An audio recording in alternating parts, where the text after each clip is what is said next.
2 থেকে 3 মিনিটের একটি ছোট গল্প শুনে যাবেন, আশা করি ভালো লাগবে। একটি ছেলে খুবই সাদাসিধা ছিল। সে একটি দোকানে চাকরি করত। ছেলেটির বেতন ছিল মাত্র 5,000 টাকা। ছেলেটির দোকানের সামনে দিয়ে প্রতিদিন একটি মেয়ে স্কুলে যেত। মেয়েটি প্রতিদিন বোরকা পরে যেত, কিন্তু প্রায়ই মুখটা খোলা থাকতো। একদিন হঠাৎ করে ছেলেটির নজর পড়লো মেয়েটির দিকে। এভাবে বেশ কয়েকদিন যাবার পর মেয়েটি বুঝতে পারলো ছেলেটি তাকে লক্ষ্য করে। মেয়েটিও বাঁকা চোখে ছেলেটির দিকে তাকাতে শুরু করলো। ছেলেটি মেয়ের চলাফেরা দেখে মুগ্ধ হলো। আফসোস করতে লাগলো, ইস, যদি আমিও আজ পড়াশোনা করতে পারতাম, তাহলে সাহস করে মেয়েটির সাথে কথা বলতে পারতাম। মেয়েটি বুঝতে পারলো ছেলেটি তাকে ভীষণ পছন্দ করে। তাই একদিন মেয়েটি ছেলেটির দোকানের পাশে দাঁড়িয়ে রইল। তখন ছেলেটি দুপুরের খাবার খাওয়ার জন্য দোকানের বাইরে আসে। সে চায়ের দোকানে গিয়ে 5 টাকার একটি রুটি খেয়ে পানি পান করে আসতে লাগলো। তখন মেয়েটি তার কাছে গেল। তুমি ভাত খেলে না, রুটি দিয়ে পেট ভরবে? তখন ছেলেটি মেয়েটিকে দেখে অবাক হয়ে গেল। তখন ছেলেটি বলল, আমি ভাত খেলে আমার মা, বাবা আর ছোট বোনকে কি খাওয়াবো? মেয়েটি শিক্ষিত, তাই অল্পতেই বুঝে গেল। সে হাত ধরে বলতে লাগলো, তাহলে তুমি যে আমাকে পছন্দ করো, আমাকে কি খাওয়াবে? তখন ছেলেটি বলল, আমি তো তোমাকে আপন করে পাওয়ার জন্য দেখি না, কারণ সে যোগ্যতা আমার নেই। তবে এটা সত্যি যে তোমাকে দেখলে আমার খুব ভালো লাগে, তাই দেখি। মেয়েটি ছেলেটির কথা শুনে চোখের পানি ধরে রাখতে পারলো না। সে বুঝে গেল ছেলেটির চরিত্র ও ভাবনা অনেক সুন্দর। সেদিন মেয়েটি চলে গেল।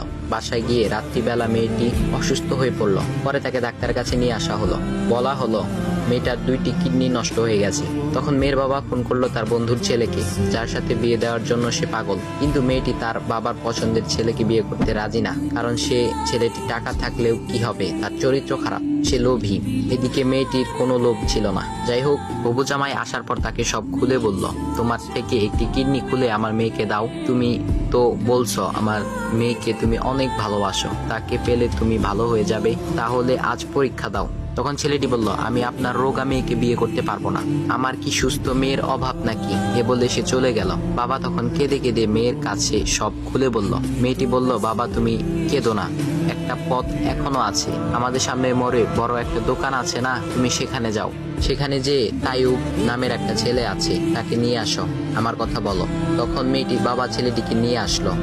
মেয়েটিকে দেখে ছেলেটির চোখ ভিজে পানি পড়তে লাগলো, কারণ মেয়ের বাবা তাকে সব খুলে বলেছে। তখন ছেলেটি মেয়েটিকে বলল, তুমি আমাকে একটা কিডনি দিবে? ছেলেটি বলল, কিডনি দেবার জন্যই আমি এসেছি। মেয়েটি তাকে বলল, তুমি কি চাও? ছেলেটি বলল, তুমি সুস্থ হয়ে আমার দোকানের সামনে দিয়ে যাবে, আর দূর থেকে আমি তাকিয়ে দেখব, এই অনুমতিটুকু চাই। কথা শুনে মেয়েটিও ও তার বাবা তাদের চোখের পানি ধরে রাখতে পারলো না। অবশেষে মেয়েটি বিছানা থেকে